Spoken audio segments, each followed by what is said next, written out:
everybody, this is Briar with the Briarhair234 Moto YouTube channel, and today we're out at High Mountain Ranch, which is a private property up in the Sierra Foothills of California. And we are going to be riding this bad boy here today, the 350 XCF Factory Edition. It's the second time out on this motorcycle, so we're really going to be diving in a little bit deeper on this thing. Last time we rode it, it was a little bit dry conditions. We just had some epic rain that's going to make the conditions absolutely cherry to ride today. So I'm going to throw you on the GoPro, on the chest cam, and do some laps out here. The loop is about 2.5 miles ish. I guess you could say I'm a vet A rider, so hope you enjoy that, and then we'll go through and talk about some of the features of what makes this motorcycle a factory edition, what power parts that it comes with, and what I think of the motorcycle. So hope you enjoy. Thanks for watching. All right, so I've been riding for a little while. As you can tell, my bike is all muddy. I thought I left the chest mount for the GoPro at home, and I happened to look in my gear bag and it was there. So now we will go out and do some laps with the chest mount so you can actually see what this place is all about here at High Mountain Ranch. So let's do it.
right, let's try to get a little redemption through the S sections here. Keep it on 2 wheels.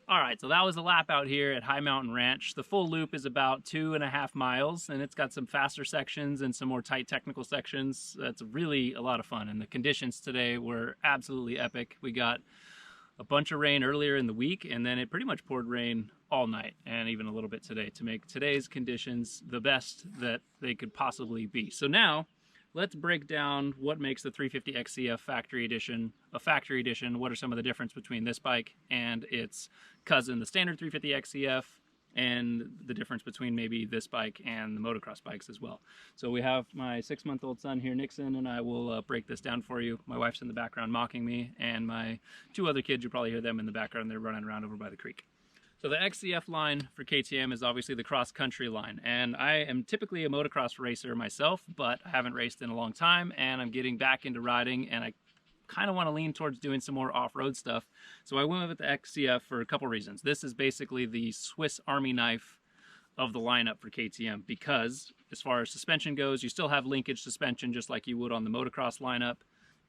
And you do have a spring fork on this bike versus the air fork on the motocross bikes. So 18-inch rear wheel versus the 19 that you're going to get on the motocross bike.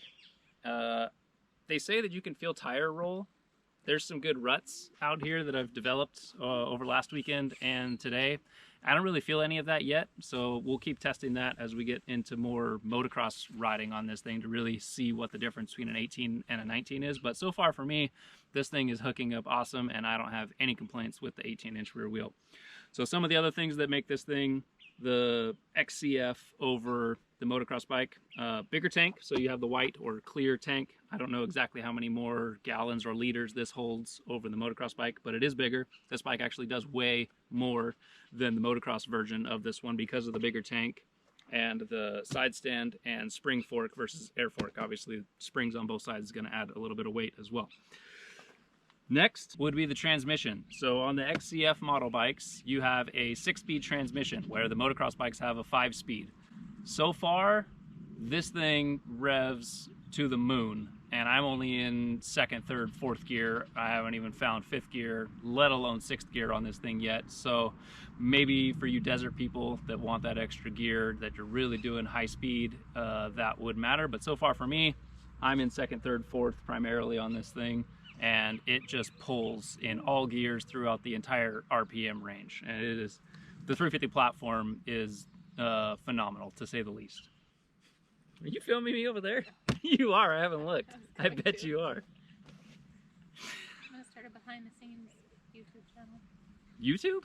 Wow. Yeah, just all of your stupid clip-ups so they can see what it was. Oh, that's sad. There's a lot of those. A lot of stuff gets edited out. Make a lot of mistakes. It's hard to talk to the camera. Okay, where did I leave off? Talked about the 6-speed transmission. Some protection pieces. So the XCF bikes come with a skid plate already on them and a front brake disc guard. This one being a factory edition, you get the carbon versions, which are a little bit extra and look nicer as well. Let's see, what else is different? Handguards. I like running handguards. Some people hate running handguards, but I like them. I think I've covered most of the basics over an XCF versus the motocross bike, its cousin. So some of the things that make this bike a factory edition are obviously the Red Bull graphics. You can't get those on a standard edition motorcycle. The orange frame that you get on a factory edition. This bike comes with the FMF slip-on. Doesn't come with a header. I don't know if, I guess Nixon has something to say about that.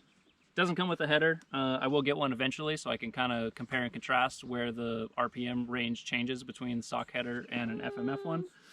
The factory power part wheels, so you get the nicer Excel wheels with the orange hubs and the orange spoke nipples. You get the split triple clamp, and then what's also really cool that comes on a factory edition bike that you can get for your 23, 24, 25, and 26 motocross and cross-country 4-stroke bikes is the connectivity unit. So it's called the CUO, Connectivity Unit Off-Road. So that's this guy that mounts on the front fork up here and on the front fender, which is the GPS antenna connector piece. So lots of cool stuff you can do with that, from changing your mapping settings. I particularly don't like the engine braking on the 4-strokes. The 450 engine brakes a lot harder than this one does, but even still, I like to turn that down all the way as low as you can, and you can do that within the mapping settings. You can adjust the aggressiveness of the throttle response. You can adjust your quick shifter sensitivity and at the RPM range between the gear shifts as well. There's lots of stuff you can do within that. And then there's an additional subscription-based piece that's paired with Lit Pro that will GPS track your loops, whether you're on a motocross track or even out here riding trails like this. Once you complete 2 loops, it knows that it has created a track essentially, and it'll tell you all kinds of stuff between segment times, longest jump distance, lap times. It'll put a theory of all of your fastest sections of segment times together to show where you can make up some extra time. So really cool feature with the connectivity unit off-road, and again, you can get that for all of the full-size motocross and cross-country bikes for KTM, Husqvarna, Gas, from 23 through current model year. And the factory edition, like this bike here, and the Motocross 250 and 450 SXF factory editions come with that already on the motorcycle, so you don't have to add it on extra. So that's a super cool thing to have if you're a geek and like to nerd out on the statistical data behind this stuff. I'm sure I missed a couple things that are differentiators between, say, the motocross version of this bike and the cross-country version of this bike, or between this bike, the factory edition, this bike, versus a standard edition 350 XCF, but that pretty much covers the basics, at least for now. So if you didn't know, now you do. I want to say a special thanks to Dave for having us out at his private ranch out here, High Mountain Ranch, and letting us ride. We just found out about this place a couple months ago, and it's only 35-ish minutes from home, so up in the foothills in Central California. Super awesome place to ride, super family friendly for the kids to ride. There's stuff that's easier for them and stuff that's a little more technical or challenging even for me. So thank you to him for having us out here. We had the place to ourselves pretty much today. There was only 2 other groups of riders, so everybody else missed out on the epic conditions that were had today. So thank you, Dave, and we will do this again soon. Thanks for watching. Hope you enjoyed it. Subscribe if you haven't already. This is a newer channel that I haven't posted a whole bunch on. Leave a comment if you have questions about the 350 XCF Factory Edition. I'd be happy to answer them for you, or try to at least. Again, this is the second time riding this motorcycle, and so far it is probably one of the best motorcycles I have ever ridden. So thanks for watching. We will see you next time. Here's the peanut gallery over here. This peanut gallery. Yeah, you had a lot to say. And the other peanut gallery. Nice. Way to go. Yeah, those socks are so fast, huh?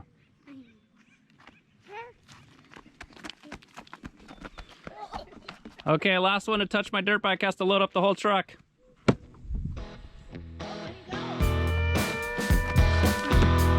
Yeah, that's not fair. Next